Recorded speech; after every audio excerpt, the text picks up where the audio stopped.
À présent, les compteurs synchrones. Alors, nous démarrons à nouveau à partir d'une feuille vierge pour bien nous convaincre qu'avec la version de démonstration, on peut faire sans souci. Donc, bien sûr, le schéma, on va le saisir un peu plus vite que dans les vidéos précédentes. On prend une 7476 qui est la bascule JK. On en pose 4 parce qu'on va faire un compteur synchrone à 4 bits. Donc il va compter de 0 à 15. On utilise des logic states. On va invalider toutes les entrées asynchrones. Voilà qui est fait, enfin qui est en train de se faire. Donc tous les presets et tous les clears, on les met à 1 pour les invalider. On ne les utilisera pas. Et la première bascule a ses entrées JK, donc J0 égale K0 est égal à 1.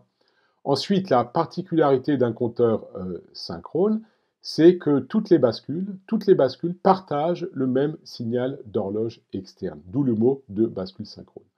Ensuite, l'idée, c'est que les entrées J et K d'une bascule consistent en le et de toutes les sorties précédentes. Donc ici, on a J1 égale K1 est égal à Q0, J2 égale K2 est égal à Q0 et Q1, J3 égale K3 est égal à Q0 et Q1 et Q2 et ainsi de suite. Donc, les entrées J et K d'une bascule sont le et logique de toutes les sorties précédentes. Voilà, on peut simuler. Alors donc, on a câblé un afficheur, on lance la simulation et là, vous constatez,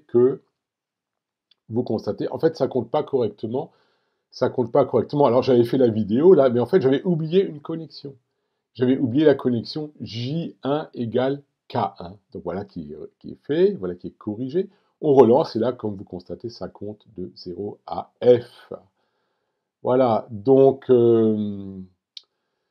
ça compte de 0 à 15 ou 0 à F. Alors maintenant, on va faire la simulation donc, à haute fréquence, histoire de regarder un peu les commutations. On ouvre une fenêtre de simulation numérique, on place les sondes, vous savez faire a priori. On dépose les sondes dans la fenêtre de simulation. Il reste ensuite à placer ou à régler les paramètres de simulation. Donc, on met une horloge de fréquence 1 MHz, histoire de voir un peu les commutations, pour que la fréquence soit suffisamment élevée. Là, ça fait 1 microseconde. Et comme on compte de 0 à 15, eh ben, il faut au moins 16 coups d'horloge. Donc, je vais mettre le stop time en fait à 20 microsecondes. Comme ça, on aura 20 coups d'horloge et on verra un cycle complet de comptage. On simule. Voilà qui est fait. Donc, on reconnaît bien les divisions successives par 2 à chaque étage. Et si on maximise la fenêtre, alors on voit notamment vers la fin, vers le dernier quart, là. Donc là, je mets le curseur. Donc vous voyez, à un moment donné, il y a le front montant qui fait passer toutes les sorties à 0. On passe de F, ici, à 0, 0, 0, 0. Et là, bien sûr, à cette échelle-là, on ne voit pas bien les temps de commutation. C'est pour ça que maintenant, on va resimuler en zoomant. On va zoomer sur de 16 microsecondes à 17 microsecondes. Donc là, le front d'horloge, il vient de passer. Mais là, on voit bien que les 4 bascules ont commuté rigoureusement en même temps. Il nous reste... Donc vous pouvez jouer avec ces simulations hein, pour vous convaincre que les 4 bascules ont bien commuté rigoureusement en même temps. C'est l'avantage des compteurs synchrones. On fait une dernière petite modification.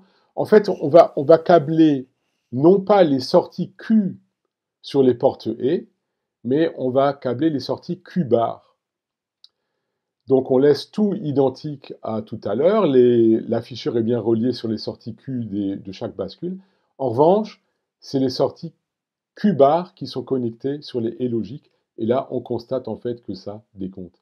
Donc, pour passer d'un compteur à un décompteur, il suffit de permuter les sorties Q aux sorties Q bar et le tour est joué.